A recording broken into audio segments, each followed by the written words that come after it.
Bismillahirrahmanirrahim. Assalamualaikum warahmatullahi wabarakatuh. Alhamdulillahirabbil alamin wassalatu wassalamu ala asyrafil anbiya wal mursalin sayyidina wa maulana Muhammad wa ala alihi wa sahbihi ajma'in. Subhanaka la ilma lana illa ma 'allamtana innaka antal alimul hakim. Rabbi shrah li sadri wa yassir li amri wahlul 'uqdatam min lisani yafqahu qawli. ولا حول ولا قوة إلا بالله العلي العظيم. Alhamdulillah, pertama sekali kita banyakkan kesyukuran kita kehadrat Allah Subhanahu wa taala kerana dengan limpah kurniaan Allah, kasih sayang daripada Allah, masih lagi Allah beri kita pinjaman nyawa, masih lagi Allah menggerakkan segala tubuh badan kita supaya kita sentiasa dapat beribadat kepada Allah Subhanahu wa taala. Insya-Allah kita sambung semula pengajian kitab Muhimmah, itu pada muka surat yang ke-16, 6 daripada baris di bawah. Qala musannif rahimahullahu ta'ala wa nafa'ana wa 'ulumihi fid darain. Kata pengarang rahimahullahu ta'ala,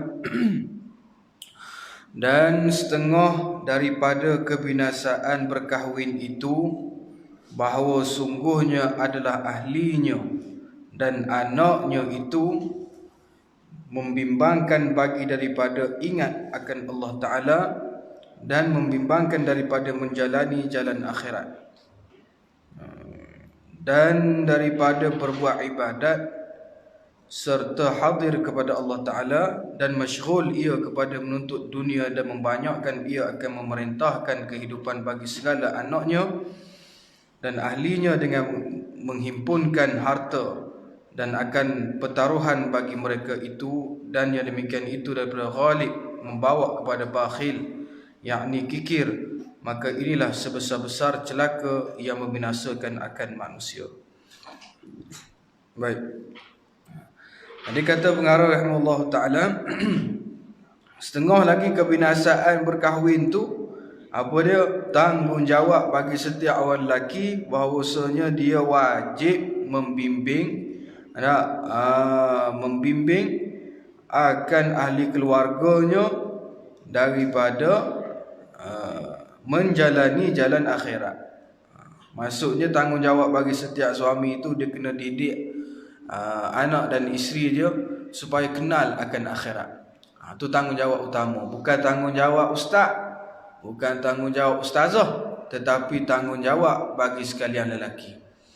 Dah kalau suami tak mampu nak ajar bab agama, tak apa, Islam tak aruh, maka wajib kita berikan pengajian agama terhadap kepada isteri dan anak kita.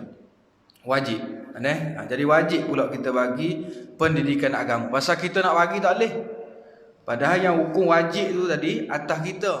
Yang wajib beri pendidikan agama tu ialah suami. Tapi bila suami tak mampu untuk beri pendidikan agama, maka wajib suami menyediakan pendidikan agama untuk anak dan isteri.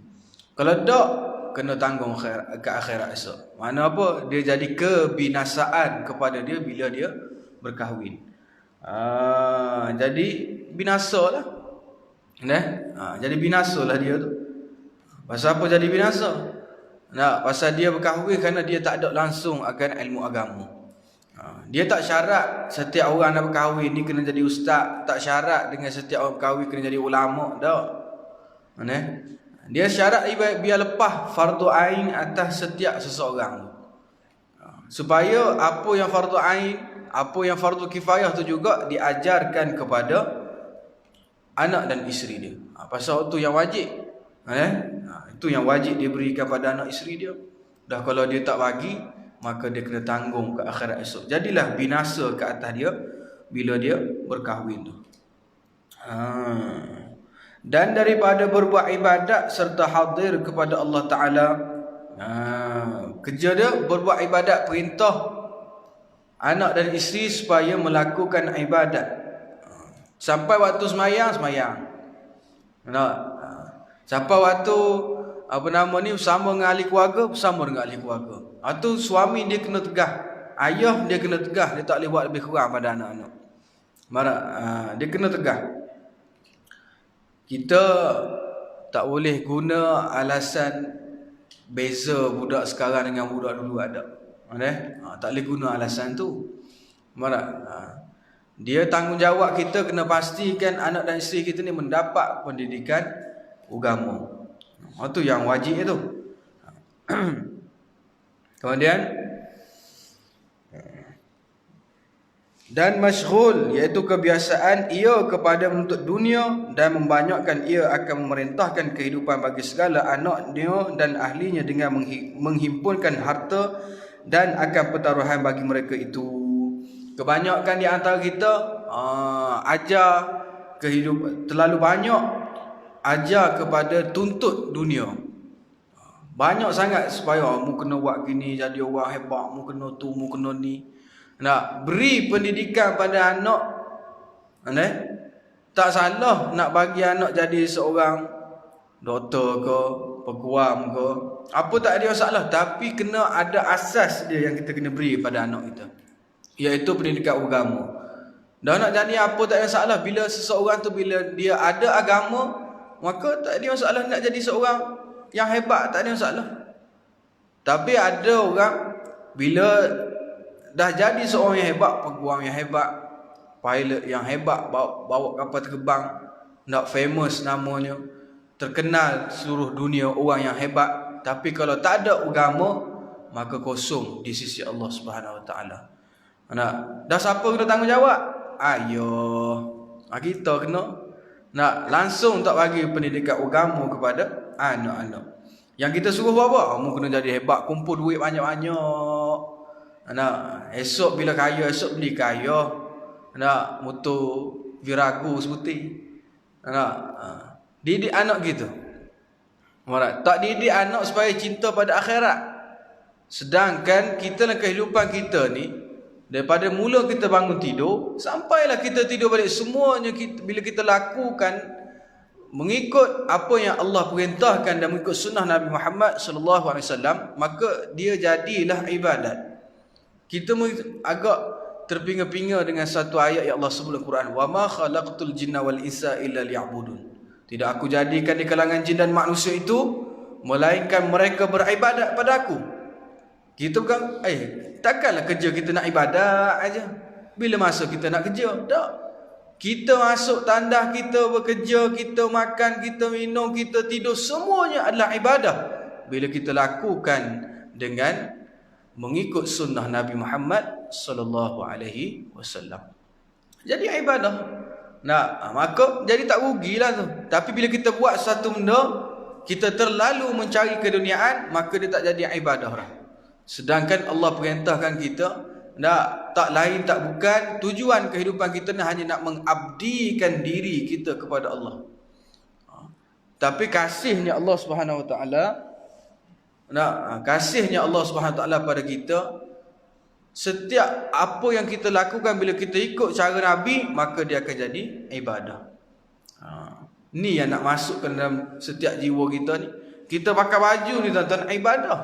Sebab apa? Allah perintahkan pada kita supaya menutup aurat. Maka dia jadi ibadah benda tu.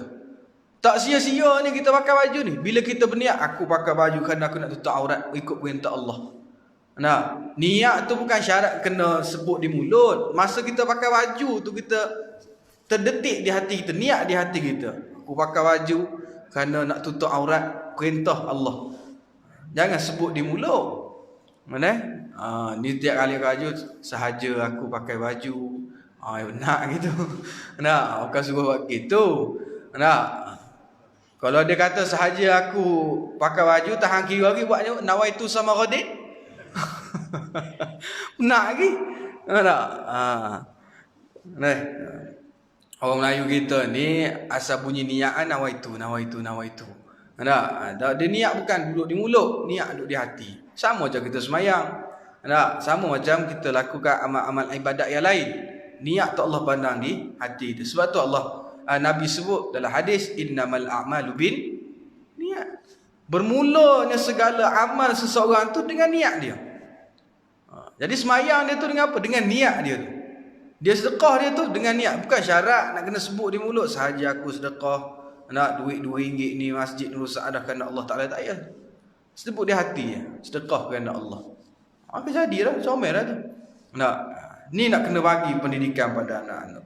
Jangan terlalu kasih kepada keduniaan. Rasa dunia ni dia membinasakan kita. Anak isteri kita semua tak boleh bantu kita. Semua tak dapat nak bantu kita. Malahan mereka ni akan menyusahkan lagi kita di akhirat. Bukan akhirat, dalam dunia pun, bila saat hampir berlakunya kiamat, semua ahli keluarga kita akan lari. Semua akan lari. Isteri yang dulu kata sayang ke kita, beli barang macam-macam, dia kata saya takkan tinggal abang. Masuk hampir berlakunya kiamat, semua lari. Sebab apa kan? Mana dalil kata mereka semua lari? Allah sebut dalam Quran. Yauma yafirrul mar'u min akhi.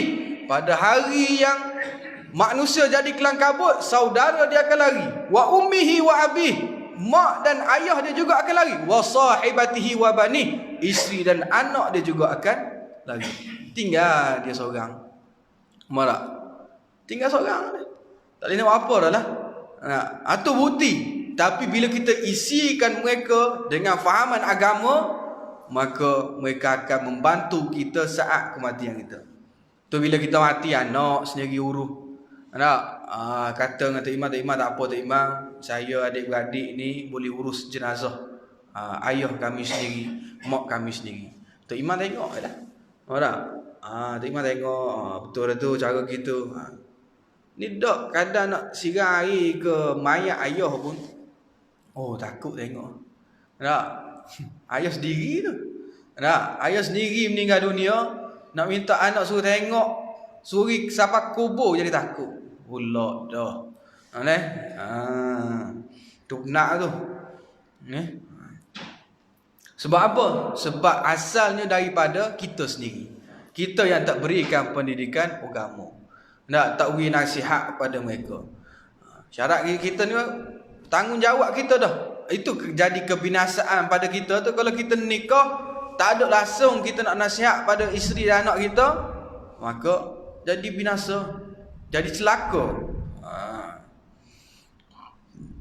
Kita ajak mereka cinta kepada dunia, dan yang demikian itu pada ghalib membawa kepada bakhil. Jadi bakhil, pasal cinta ke dunia jadi bakhil lalu.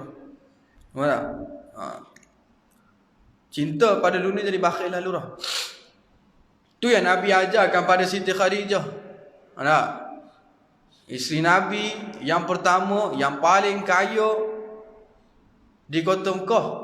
Wanita terkaya di Kota Mekah. Nombor 1 Siti Khadijah. Tapi sebelum daripada dia meninggal dunia, habis semua harta dia diberikan untuk agama Allah. Habis semua. Tak ada tinggal satu abuk. Masa dia sakit, dia boleh kata lagi apa pada Nabi? Ya Rasulullah, kalaulah aku mati nanti, kalaulah tulang-tulang aku ni boleh digunakan untuk agama Allah, maka ambillah tulang aku ni, baru tanah aku ambil gunakan untuk agama Allah. Sampai tahap tu nak bagi tulang. Nampak tak?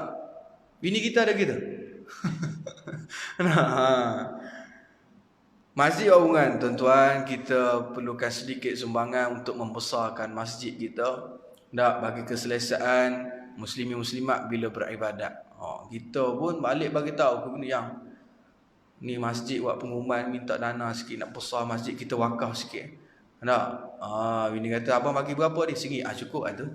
Ada tak bini kata, oh ya ke bang, bagus bang, abang ambil lah semua barang kemah saya dalam lemari tu, abang bagi belakang masjid. Ada. Ada gitu, termasuk bini saya pun. Rupa berlaku. Tapi sebab apa berlaku gini? Sebab pendidikan agama. Semua orang yakin. Macam solat berjemaah tu, semua orang yakin tu kan. Kan? Semua orang yakin.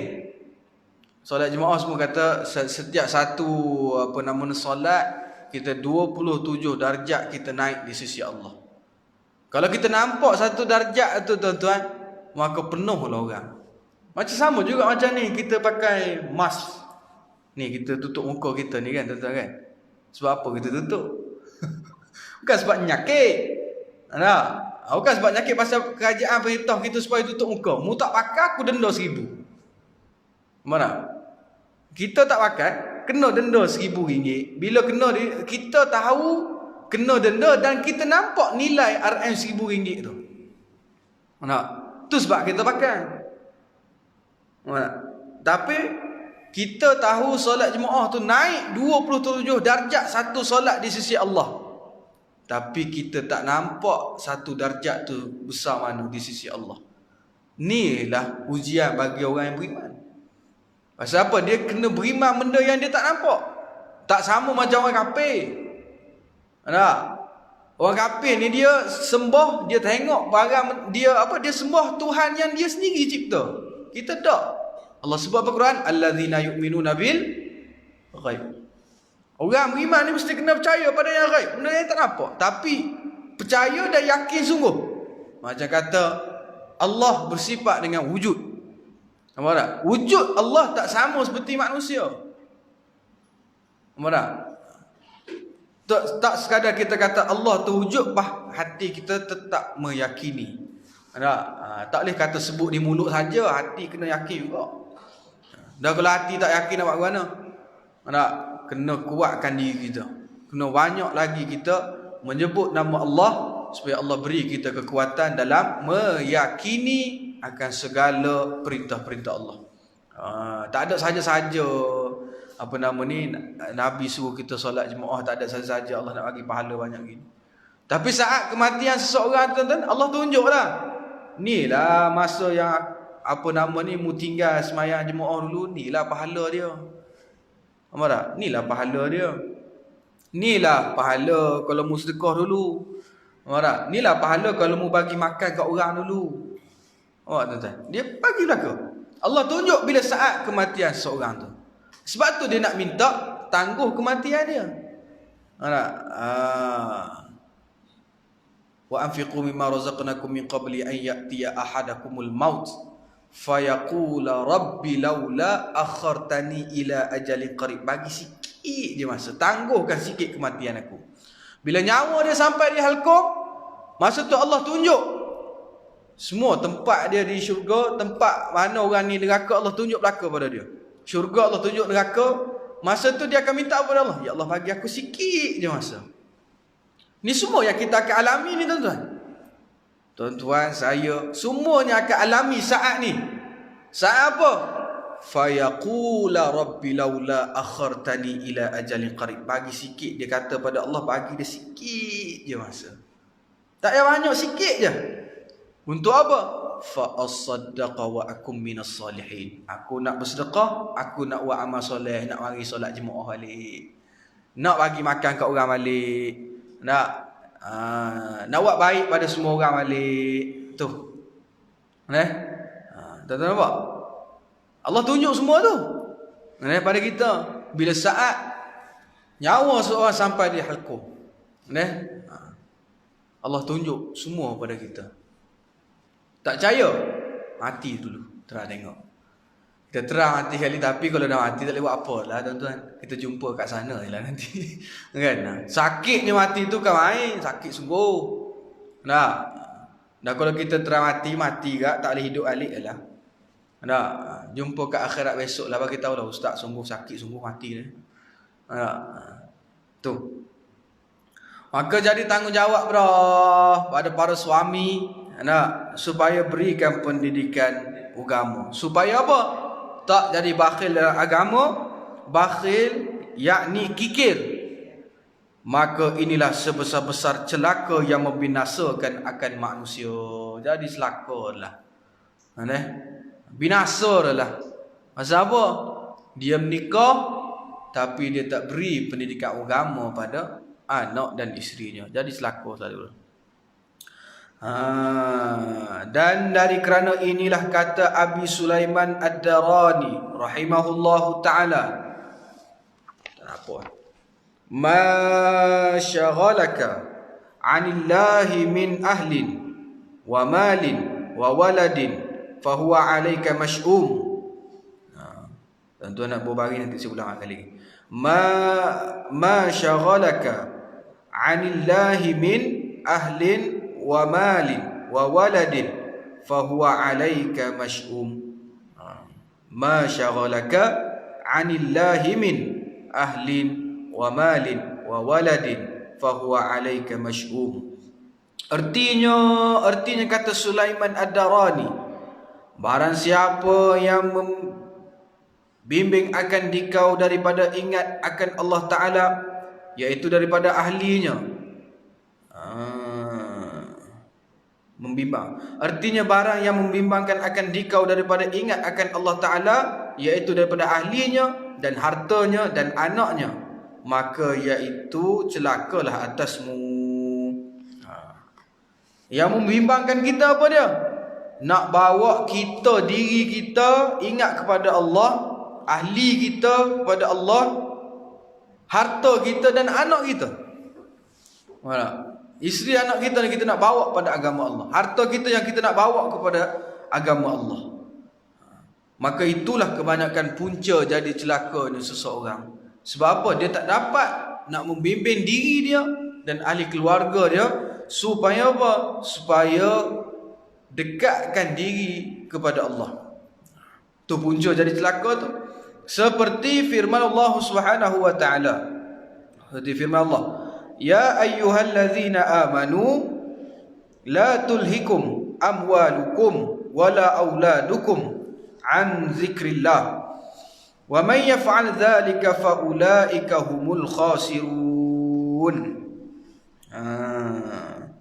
Artinya firman Allah tadi, hai segala mereka yang percaya, mereka itu mana dia pelik sikit bunyi sebenarnya, wahai sekalian orang yang beriman, ya ayyuhallazina amanu, wahai orang-orang yang beriman. Tapi kalau kitab ni dia lain sikit, pengarang zaman dulu cara mereka mentafsir Quran lain. Tapi bawa pada maksud yang sama. Cuba kita tengok. Biasa kita dengar ya ayyuhallazina amanu, hai sekalian orang yang beriman. Hak ni lain sikit bunyi dia. Tapi bawa kepada maksud yang sama. Artinya dia kata apa? Hai segala mereka yang percaya, mereka itu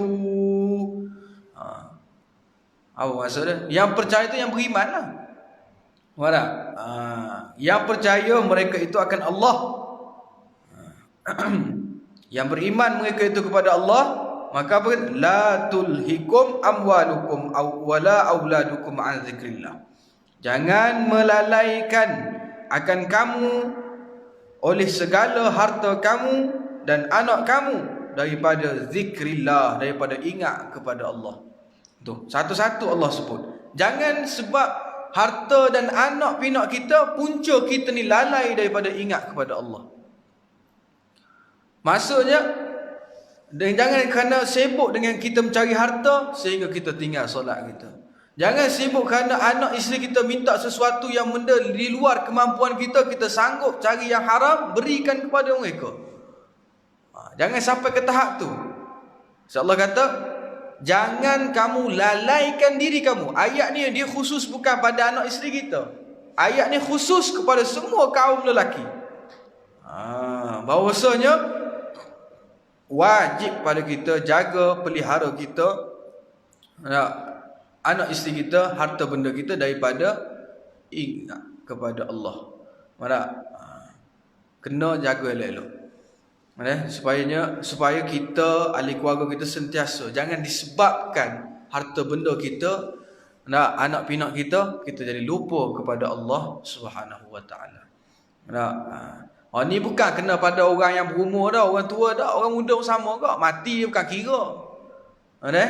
Mati tak kira. Cuma pada adat, pada adat yang mati tu, yang tua tu kau nak dekat matilah.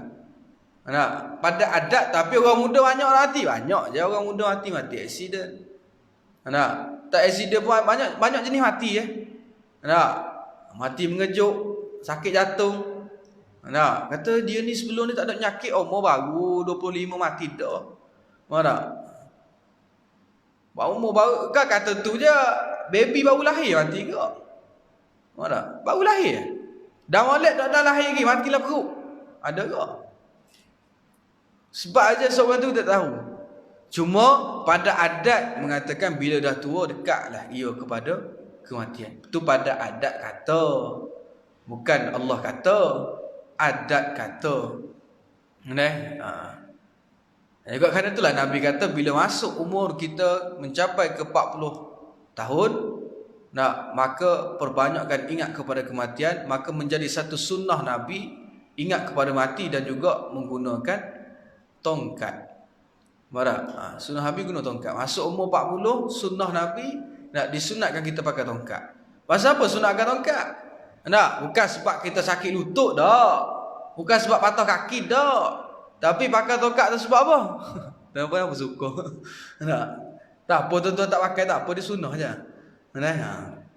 Bukan kata ustaz dah kata dia tak sampai 40 lagi tak apa, tak kata tongkat.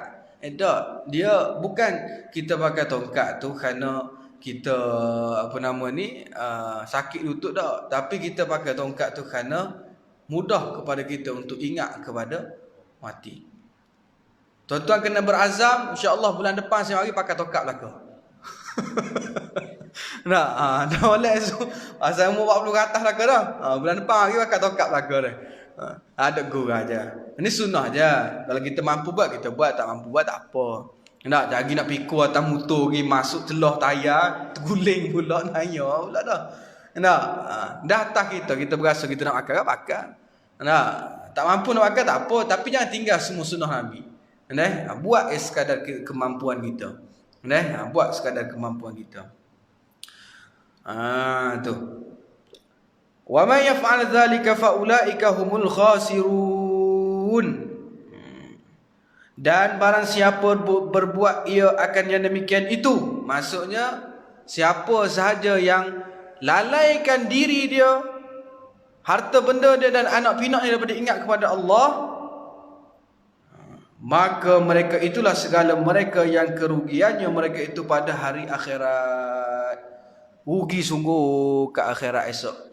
Lah ni tak nampak gila. Tapi ke akhirat tu termenung. Tak ada termenung, teriak terus. Nangis. Minta ampun pada Allah. Masa nak mati pun kita dah minta masa sikit pada Allah. Kan? Sebab apa kita nak infak harta? Sebab apa? Kerana kita nak buat amal soleh. Tu sebab Allah bagi tahu dalam Quran, tujuan Allah ciptakan kehidupan dan kematian ni untuk menguji amalan siapa yang paling baik di sisi Allah. Tu sebab kita dalam beribadat kepada Allah, kita kena berlumba-lumba supaya amal ibadat kita jadi comel. Tapi jangan lakukan amal ibadat tanpa ilmu. Kalau kita lakukan amal ibadat tanpa ilmu, satu ibadat kita pun Allah tak terima. Tapi mengaji tu, belajar agama tu juga adalah ibadat. Nampak tuan-tuan? Kan? Allah sebut dalam Quran, allazi khalaqal maut. Allah menciptakan kematian, wal haya dan kehidupan. Liyabluwakum ayyukum ahsanu amala. Untuk menguji amalan siapa yang paling baik di sisi Allah. Kita tak usah tengok amalan orang lain, kita tengok amalan kita. Bila lakukan amal ibadat, lakukan dengan ilmu. Kita ni tuan-tuan boleh kata, itulah saya kata pada tuan-tuan pada awal-awal tadi, apa dia? Dalam aktiviti seharian kita semuanya boleh jadi ibadah. Semua boleh jadi ibadah. Sebab Allah kata illa liya'budun, melainkan kerja mereka ni hanya beribadat padaku. Masuk daripada ayat tersebut, kita bekerja, kita buat padi, kita begitu begini. Bila kita niat kerana Allah, maka jadi di amal ibadat. Tu sebab orang yang mati tengah kerja tu mati syahid. Mati dia tu mati syahid, tapi bukan syahid besar lah. Macam seorang ibu yang mati ketika melahirkan anak dia, seperti seorang yang sedang mengerjakan ibadah haji dan umrah. Tak lah, tapi bekerja tu kata mati syahid. Nak kata tuan-tuan, masa bekerja kita juga adalah ibadah. Mati tu kira mati syahid. Berapa isyak? Lebih dah. Ada lagi? Oh, jangan kat atas. 2 minit lagi. Jangan kat atas. Tak pasal, ingat aku dah sini jangan. 2 minit lagi.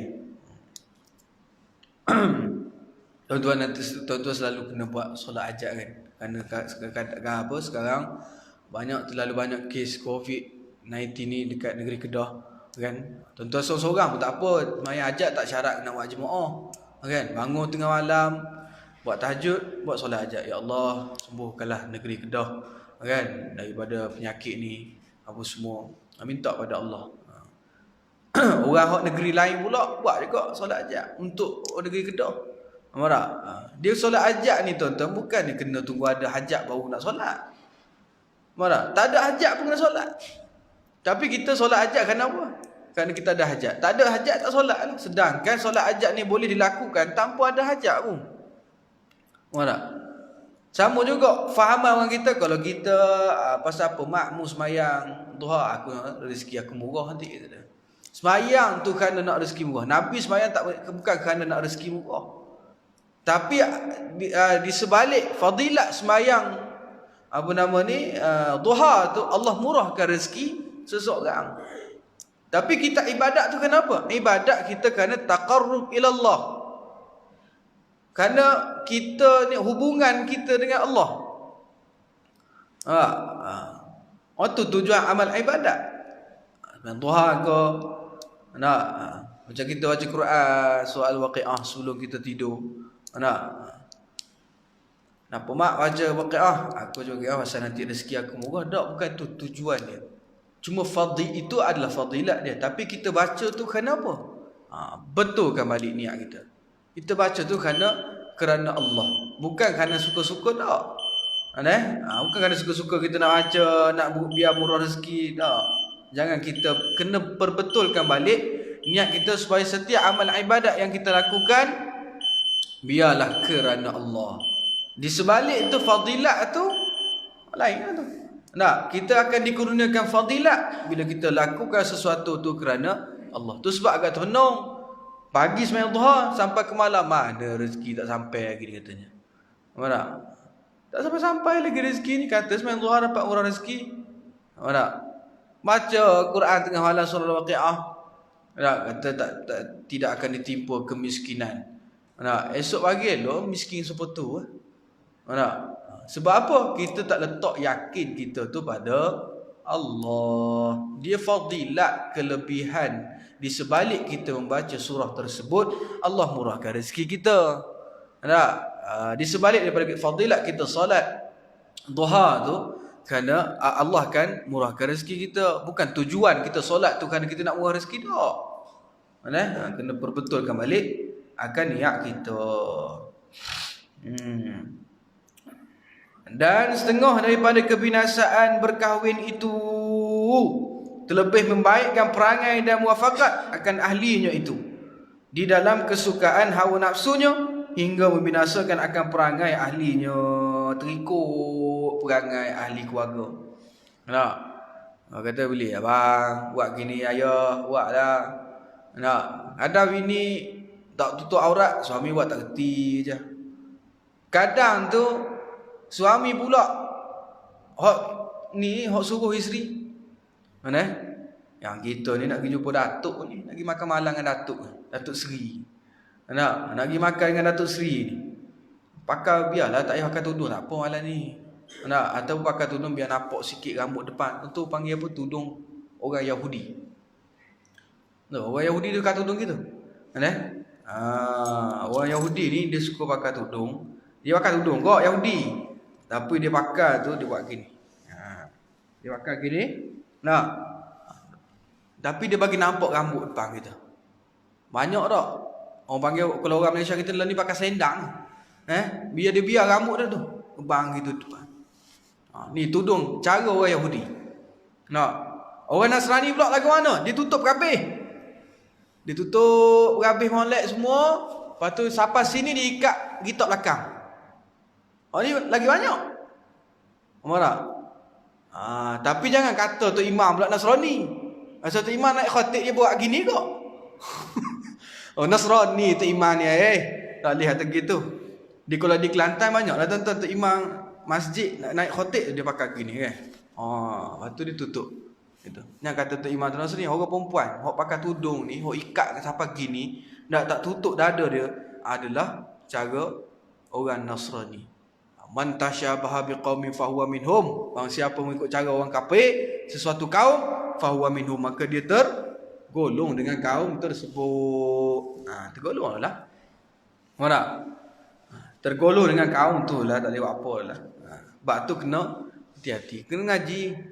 Anak Allah sebut Al-Quran dalam surah An-Nur, hendaklah kaum wanita itu melabuhkan tutup kepala mereka sehingga di bawah dada mereka. Hak tu yang cara Islam. Tak sudah ikut cara kafir ni. Sikit lagi.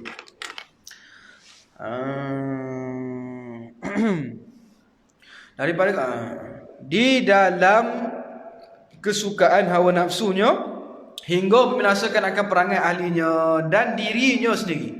Tetapinya hendaklah ada sekalian itu dengan pertengahan. Ini yang kita dah belajar, yang kita dah muzakarahkan sebelum ni. Apa dia? Sifat qanaah pada setiap orang lelaki, iaitu ambil pertengahan, tak berlebih-lebih. Nak bini kata bang beli telefon Oppo baru bang, sedap tengok Oppo. Harga berapa tu? 4,500. Nengu untuk lelaki. Walaupun kalau katakan suami dia mampu beli hok 4,500, beli hok Oppo 400,500. Bukan kedekuk ke bini dak. Bukan kedekuk. Bukan kopi. Orang Kelantan panggil kopi dah. Bukan kedekuk dak. Kita beli hok 400,500 pasal apa? Sifat kena. Pasal jangan duk turuk sangat. Tak boleh dituruk sangat. Isteri kita minta ni beli belakang. Kita orang lelaki bukan sifat kedekut, tapi sifat qanaah. Apa sifat qanaah? Sifat yang tidak berlebih-lebihan dalam belanja. Mampu beli hok 100,000, padahal hok 50,000, separuh daripada harga asal. Itu sifat qanaah. Tapi kita jarang ada. Pasal bini minta kan. Bini kita bang belilah bang. 3 hari duk ngatik beli bang. 3 hari duk ucap benda sama je. Belilah bang. 3 hari sakit kepala, lepas kita beli. Tak boleh. Itu maknanya kita dah kalah dengan hawa nafsu mereka. Tak hilang sifat qanaah pada kita. Kalau telefon harga 4,500, beli hok 400,500. Lalu telefon mahal-mahal. Ada telefon harga sampai 6,000. Kita kalau kata bini kita, kadang-kadang kita dengan bini kita sifat qanaah dengan kita diri kita sendiri. Kita mampu beli telefon 5,000, kita beli 5,000. Hak bini kita, ustaz, qanaah ustaz. Dengan bini qanaah pula dah. Hak diri sendiri tak qanaah. Dia biar diri kita dan isteri kita. Ni isteri tu ayat ni betul orang panggil kedekut. Bini kata beli bang telefon tu bang harga 5,000. Kita beli harga RM500 yang kita kena ada sifat qanaah. Abang mampu beli hak 5,000, tapi tak apalah beli hak 500. Kita kena ada sifat tidak berlebihan. Kena ada sifat qanaah. Untuk bini qanaah sama, untuk diri sendiri hak 10,000 beli. Hak ni panggil bukan qanaah, kedekut. Tambah lagi nak mampu. Kedekut nak apa? Ni kata kedekut ni pasal apa? Dengan bini qanaah, dengan diri sendiri tak jadi qanaah. Tu. Maka jikalau ada ahlinya, mana ni?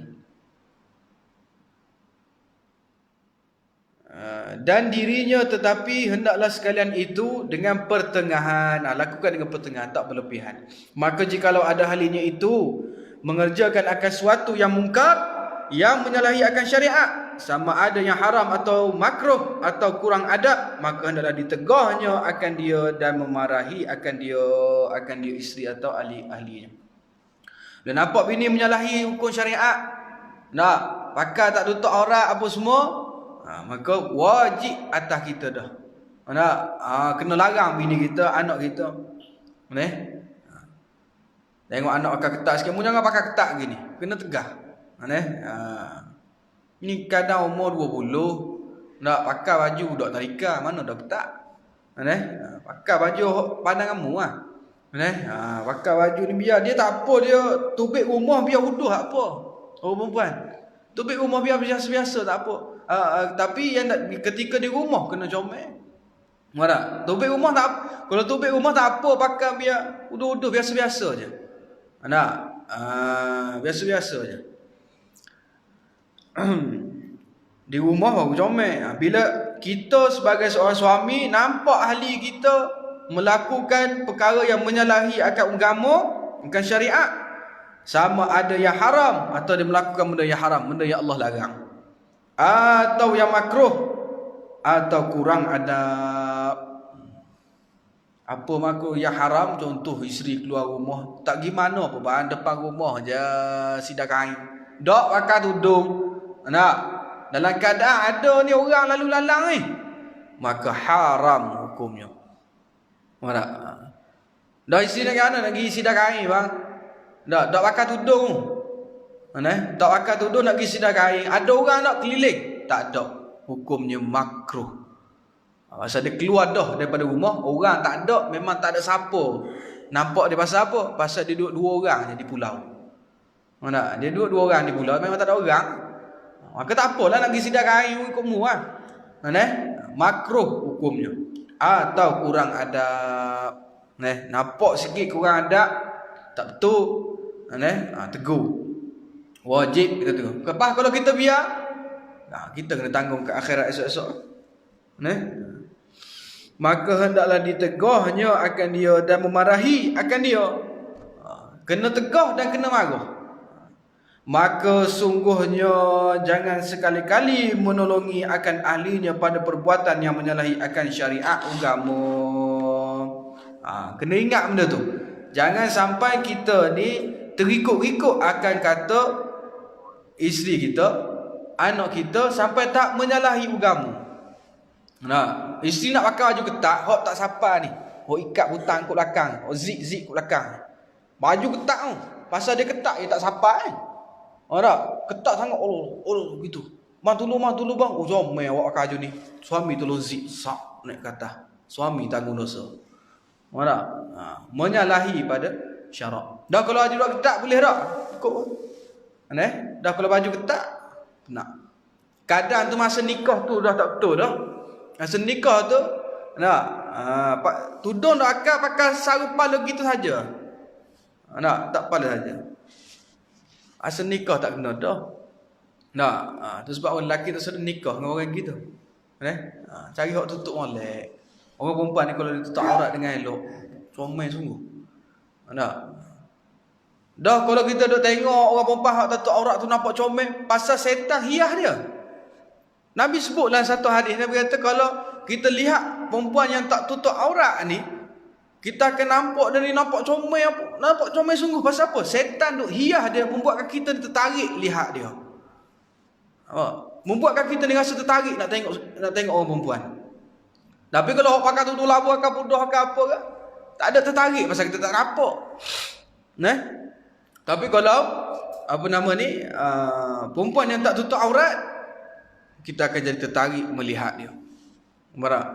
Kalau kita tertarik dengan orang Melayu kita lah, orang Afrika sama dia tertarik. Saya pergi Afrika gitu ustaz. Tak tertarik langsung dengan orang perempuan Afrika, saya terlegang. Macam kuali hangit saya tengok. Tak lah, memang tak. Tapi kalau sama dia, kalau dia tengok sama dia, orang Afrika sama orang Afrika, dia tengok, ni comel sungguh ni, umpama intan permata. Kita kalau kita sebut kuali hangit gini tak kenal aku. Dan tapi kalau kita balik negara kita tengok, hak kita comel pula. Itu sebab orang perempuan bila dia tutup aurat dengan sempurna, maka dia akan kelihatan sangat-sangat cantik sebenarnya. Pakai tudung labuhnya, pakaian tutup auratnya, tak ketatnya, memang jadi comel balik. Maka kena marah. Maka sayugianya sungguhnya jangan sekali-kali menolongi akan ahlinya pada perbuatan yang menyalahi akan syariat yang suci. Seperti firman Allah Ta'ala, wa ta'awanu 'alal birri wat taqwa wa la ta'awanu 'alal itsmi wal 'udwan wallahu a'lam. Berarti dekat maka sayugianya tu, maka sungguhnya. Hari ni 10 11 9 20. والله أعلم. بسم الله الرحمن الرحيم. الحمد لله رب العالمين، والصلاة والسلام على أشرف الأنبياء والمرسلين وعلى آله وصحبه أجمعين. اللهم أرنا الحق حقا وارزقنا اتباعه، وأرنا الباطل باطلا وارزقنا اجتنابه. ربنا افتح بيننا وبين قومنا بالحق وأنت خير الفاتحين. ربنا آتنا في الدنيا حسنة وفي الآخرة حسنة وقنا عذاب النار. صلى الله على سيدنا محمد وعلى آله وصحبه أجمعين، والحمد لله رب العالمين. السلام عليكم ورحمة الله وبركاته.